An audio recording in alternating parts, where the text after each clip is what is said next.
यज्ञ को किया, अश्वमेध यज्ञ हुआ। अश्वमेध यज्ञ जब समाप्त हुआ तो सब लोगों ने देखा कि एक नेवला, वो नेवला जो था आधा सोने का था आधा सामान्य था, आया जिस जगह पर यज्ञ किया गया था, यज्ञ कुंड उठाए जा रहे थे, उस जगह पर आकर वो यज्ञ कुंडों के अंदर लेटने लग गया। इस मिट्टी में लेटता, 10-12 कुंडों के अंदर लेटा और 10-12 कुंडों के अंदर लेटने के बाद बड़ा निराश होकर के उठा। निराश होकर के उठा तो भगवान कृष्ण को बड़ा आश्चर्य हुआ। उन्होंने बुलाया, उन्होंने कहा कि भाई नेवले क्या बात है। नेवला बोला कि साहब मैं बड़ी आशा के साथ यहाँ आया था, बड़ा निराश होके जा रहा हूँ। बोले क्यों? बोले आप जानना चाहेंगे मैं आधा सोने का हूँ और आधा सामान्य हूँ, ऐसा कैसे बना? बोले हाँ बताओ। बोले भगवान मैं महर्षि मुद्गल के आश्रम में निवास करता हूँ। और बोले महर्षि मुद्गल शिलोंच वृत्ति का पालन करते हैं। हिंदी में एक शब्द आता है शिला, गेहूँ की जो बालियाँ अपने आप गिर जाती हैं शिला कहलाती हैं। तो जिनको किसी ने हमें दिया नहीं, हमने किसी से मांगा नहीं, हमने किसी से छीना नहीं, जो प्रकृति ने अपने आप गिरा के दे दी वो शिला है। ऐसी बालियों को मुद्गल इकट्ठा कर लिया करते थे। इकट्ठा करने के बाद उसके 3 हिस्से करते थे, एक अपने लिए रखते थे, एक को दान देते थे और एक अतिथि के सत्कार के लिए रखते थे। और ऐसे भोजन को वो हर 15वें दिन करते थे, पूर्णिमा को किया और अमावस्या को किया, बस। तो नेवला भगवान कृष्ण से बोला कि भगवान 15वें दिन वो भोजन करते थे और 15वें दिन भोजन करने को बैठे थे। इतनी देर में एक व्यक्ति कहीं से आ गया और जो व्यक्ति आया वो पूरे शरीर में उसके फोड़े पड़े हुए थे, फोड़ों में से मवाद निकल रहा था और खून बह रहा था और बदबू आ रही थी, नहाया नहीं था, बड़ी विद्रूप उसकी अवस्था थी, बड़ा बुरा सा लग रहा था। अब बोले वो कई सारे ऋषियों के दरवाजे पर गया, उनकी कुटियों के सामने खड़ा हुआ और जहां गया वहां पर ऋषियों ने उसको दुत्कार करके भगाया। बोले इधर मत आ, दूर जा।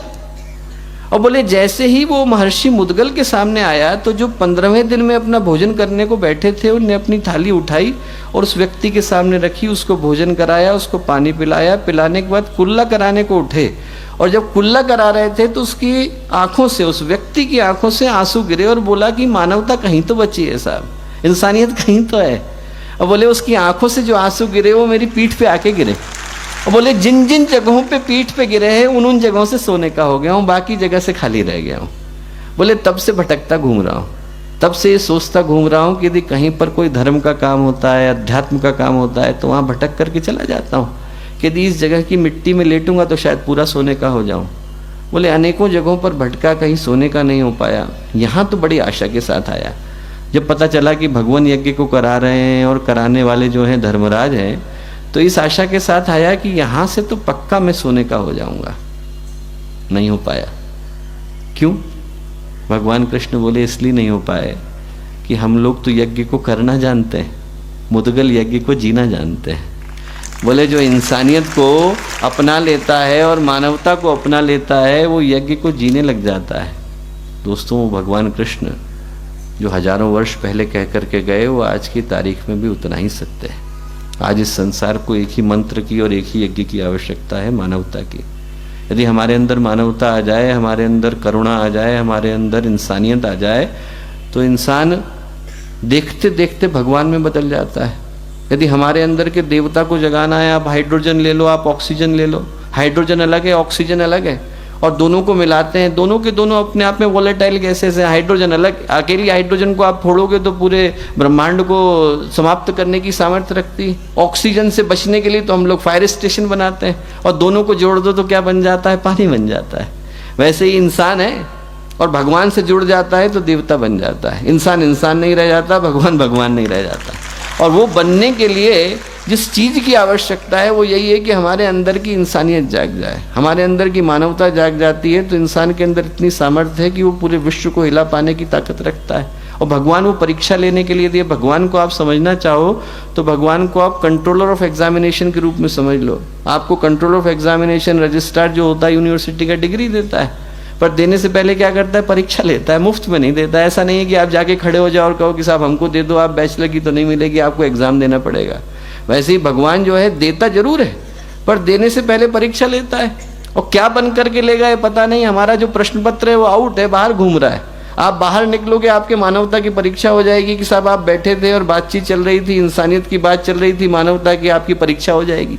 कैसे? एकनाथ की परीक्षा दोस्तों भगवान ने गधा बन करके ली थी। एकनाथ ने वाराणसी से जल लिया लेकर के जा रहे थे कांवड़ियों के साथ कि जाएंगे इसको रामेश्वरम में चढ़ाएंगे। भगवान गधा बन करके लेट गए, जोर जोर से कराने लगे, सारे के सारे कांवड़िए छोड़ करके चले गए। एकनाथ ने अपना कलश का जल लिया और गधे के मुंह में डाल दिया। जितने लोग थे उन्हें सिर पकड़ा, बोले कि साहब ये आदमी पागल हो गया, गधे के मुंह में गंगा जल डाल रहा है।